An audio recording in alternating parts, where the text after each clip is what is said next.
আসসালামু আলাইকুম কলিজার ভাই ও বোনেরা, যে যেখান থেকে আমার ভিডিওটি দেখছেন সবাই একটি করে লাইক দিয়ে দিবেন প্লিজ। তো আজ আপনাদের মাঝে আমি কোনো রেসিপি নিয়ে আসলাম না। আজ আমি আপনাদেরকে দেখাবো একটি টিপস। তো শিং মাছ কীভাবে পরিষ্কার করতে হয় সেই টিপসটি আপনাদের সাথে আজ আমি শেয়ার করব এবং আপনাদেরকে দেখাবো। তো আমার এই টিপসটি আপনারা ফলো করবেন প্লিজ। তো এখানে আমি 1 কেজি শিং মাছ নিয়েছি, বড় সাইজের। তো শিং মাছগুলো আমি ফ্রিজে রেখে দিয়েছিলাম। এখন আমি শিং মাছটিকে কেটে নিব। তো শিং মাছ সবাই খেতে খুবই পছন্দ করেন, কিন্তু কাটা পরিষ্কার করার ঝামেলায় অনেকেই খেতে চান না।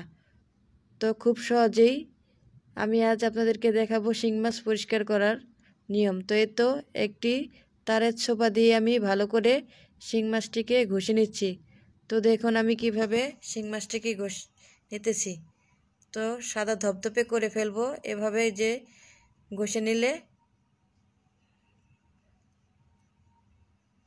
তো এই তো আমি একটি শিংয়ের মধ্যে পানি ছেড়ে তারের ছোপা দিয়ে ভালো করে শিং মাছটাকে ঘষে নিচ্ছি। তো অনেকে আবার পেঁপে পাতা দিয়েও শিং মাছকে পরিষ্কার করে। তো আজ আমি আপনাদেরকে এভাবে দেখালাম। তো এইভাবে ট্রাই করে দেখবেন, শিং মাছ সাদা ধবধবে হয়ে যাবে। তো এই তো আমার একটা করা শেষ। তো আমি আরেকটাও দেখালাম।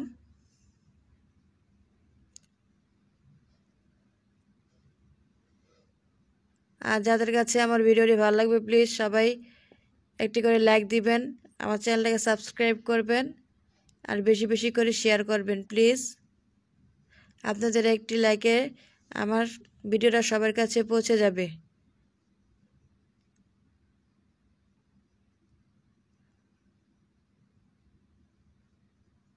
তো এই তো আমি শিং মাছটাকে এটাও ভালো করে পরিষ্কার করে নিলাম। তো দেখেন কোনো জায়গায় কালো কালো থাকে না, পুরো সাদা ধবধবে হয়ে গেছে।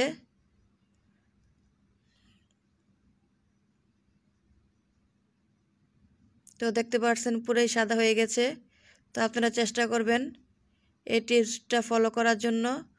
তো সম্পূর্ণ ভিডিওটা দেখবেন।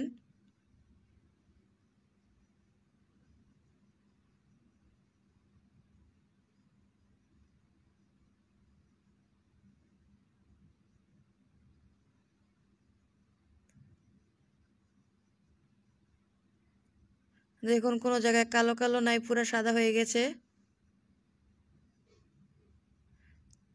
তো এই তো আমার শিং মাছগুলো ঘষা শেষ।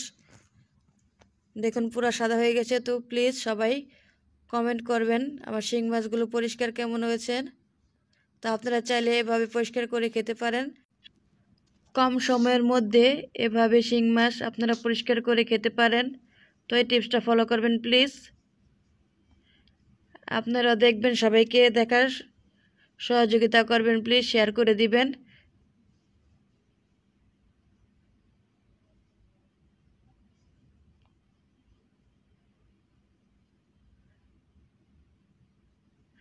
দেখুন এখানে আমি শিং মাছটি সবই পরিষ্কার করে নিয়েছি খুব কম সময়ে। তো আপনারা কম সময়ে এভাবে করতে পারেন যদি এই টিপসটা দেখেন প্লিজ।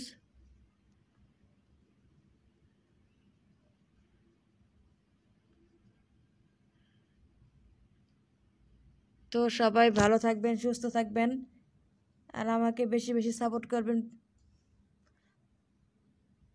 তো আজ এখানে রেখে দেব। আল্লাহ হাফেজ।